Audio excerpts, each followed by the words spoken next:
Hello students, स्वागत है आप सभी का। पाठ 18 है, कक्षा 12वीं का, विषय हिंदी। वस्तुनिष्ठ प्रश्नों के साथ इस चैप्टर के सभी प्रश्नों के उत्तर भी बताऊंगा मैं, बिल्कुल सरल भाषा में, हाथ से लिखे नोट्स के साथ। देखिए पाठ 18, जिसका नाम है श्रम विभाजन और जाति प्रथा। दूसरा पाठ इसी में, मेरी कल्पना का आदर्श समाज। और इस पाठ को लिखने वाले हैं डॉक्टर भीमराव अंबेडकर।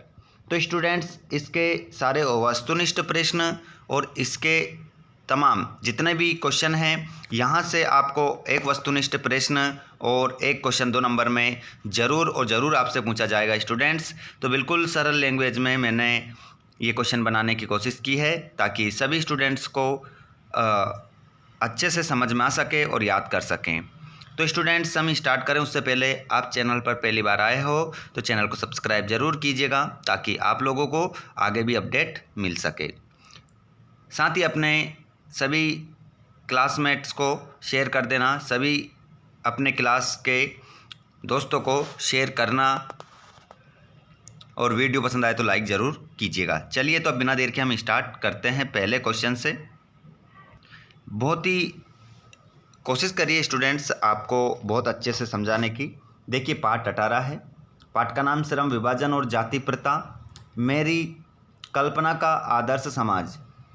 और जितने भी हमारे क्लास 12th वाले स्टूडेंट्स हैं, अगर आप हिंदी के नोट्स चाहते हैं वार्षिक परीक्षा में अच्छे अंक प्राप्त करने के लिए, यदि आपको नोट्स चाहिए संपूर्ण ग्रामर और सभी चैप्टरों के, तो आप कमेंट करके बता दीजिएगा। आपको एक नंबर दे दिया जाएगा, उस नंबर पर नाम मात्र के पेपर आप नोट्स प्राप्त कर सकते हैं और आप अपनी तैयारी बहुत ही अच्छी कर सकते हैं। देखिए, इस पाठ को लिखने वाले कौन हैं? पाठ 18 है, इसको लिखने वाले हैं डॉक्टर भीमराव अंबेडकर। इनका जन्म हुआ है 1891 में मध्य प्रदेश में। मृत्यु हुई है 1956 दिल्ली में। इनकी रचनाओं के नाम द कास्ट्स इन इंडिया और जेनेसिस एंड डेवलपमेंट, इसको लिखा गया 1917 में। और इनका साहित्य 21 खंडों में विभाजित है। डॉक्टर भीमराव अंबेडकर का जो साहित्य है 21 खंडों में डिवाइड है। नेक्स्ट क्वेश्चन, यहाँ पर वस्तुनिष्ठ क्वेश्चन देखेंगे पहले। जाति प्रथा व्यक्ति को जीवन भर के लिए किससे बांध देती है? तो इसका आंसर हो जाएगा एक ही व्यवसाय से बांध देती है। लेखक ने भारतीय समाज में बेरोजगारी और भूखमरी का क्या कारण बताया है? तो इसका कारण बताया है जाति प्रथा। तीसरा, जाति प्रथा का श्रम विभाजन किस प्रकार का है? तो जाति प्रथा का जो श्रम विभाजन है वो है अस्वाभाविक है। और जाति प्रथा से व्यक्ति को कौन सा पैसा मिलता है? ये पैसा मिलता है पैतृक पैसा। ठीक है, पैतृक कैसे लिखेंगे? पैतृक पैसा। ठीक है, पैतृक पैसा मिलता है। नेक्स्ट क्वेश्चन, कुछ व्यक्तियों को दूसरे लोगों द्वारा निर्धारित व्यवहार और कर्तव्यों का पालन करने के लिए मजबूर करना क्या कहलाता है? तो ये कहलाता है दास्ता।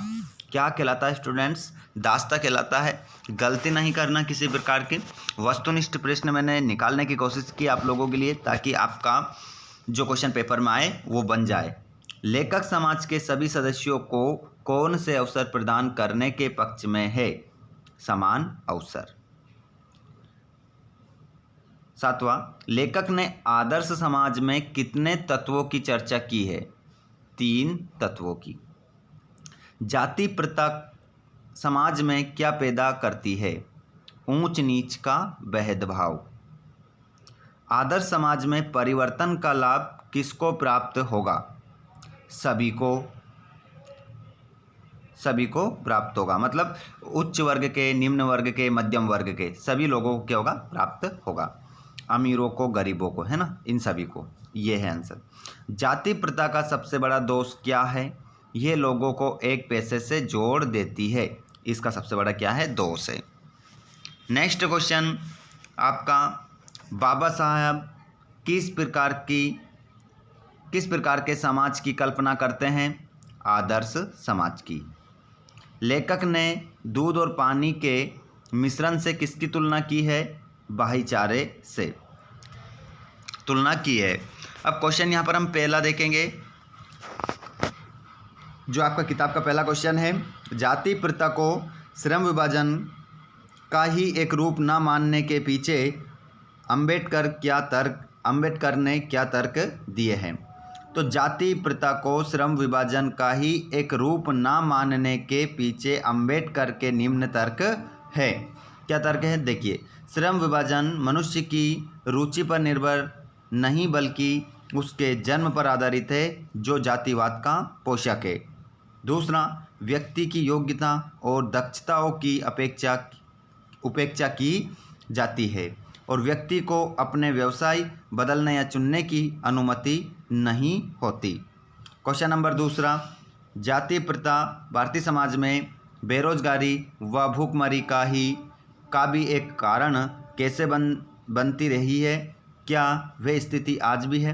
तो इसका आंसर, जाति प्रथा किसी व्यक्ति के पेशे का दोषपूर्ण तरीके से पूर्व निर्धारण ही नहीं करती बल्कि मनुष्य को जीवन भर के लिए एक पेशे से बांध देती है, जो उसकी इच्छा या आवश्यकता के अनुकूल ना हो।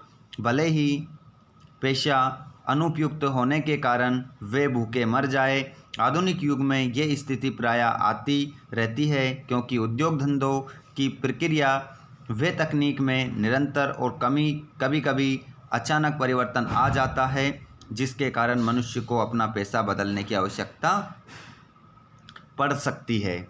क्वेश्चन नंबर आप देखेंगे थर्ड वाला, लेखक के मत से दासता की व्यापक परिभाषा क्या है?